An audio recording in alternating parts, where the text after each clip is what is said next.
space and time are things that we take for granted, but we've been told and we're starting to believe that what Einstein said, that space and time are not quite as they seem, but they're dynamic, they're mobile, they can curve, they can slow, they can expand, and but the two are really unified together, and we need to understand space-time is critical to understand the nature of our universe. It's the most important question. Okay, so what is time, what is space? Okay, even more important than what are the particles and what are the forces, and we want to understand everything. I think so.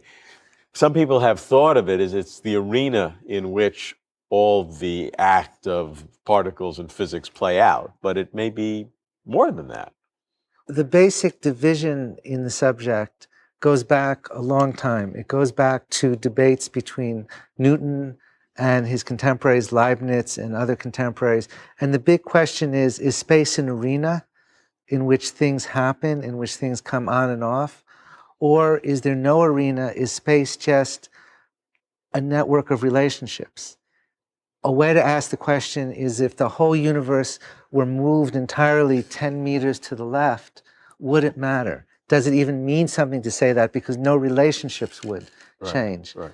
And Newton said yes, it is different. And Leibniz said no, it's even wrong to ask the question because there's no discernible difference between the universe here and the universe 10 meters to the left. And this very question of whether space is a framework, an absolute background, or whether space is an aspect of reality that grows out of a network of relationships, of causality, of change, is the fundamental question, as has been for 400 years. Okay, so if we're trying to understand the nature of space at this point, we're dealing with different concepts as well. We're dealing with relationships. Yes. We're dealing with causation.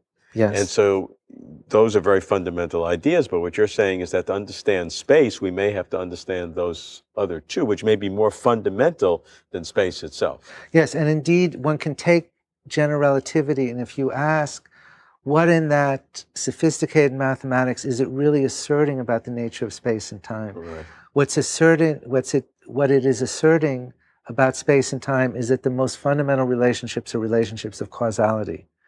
This is the modern way of understanding Einstein's theory of general relativity. And so if you think about the structure, an event happens and light goes out of it. We have these pictures of light cones going out. And if you can travel from that... As light goes out over time at the speed of light, it covers in greater and greater distance. Greater and greater distance. So you imagine a sphere going out. Right. Now, if a later event happens within that sphere, information could have reached there from the first event going at slower than the speed of light. And so there could be a causal relation. There will be a causal relation between the first event and the second.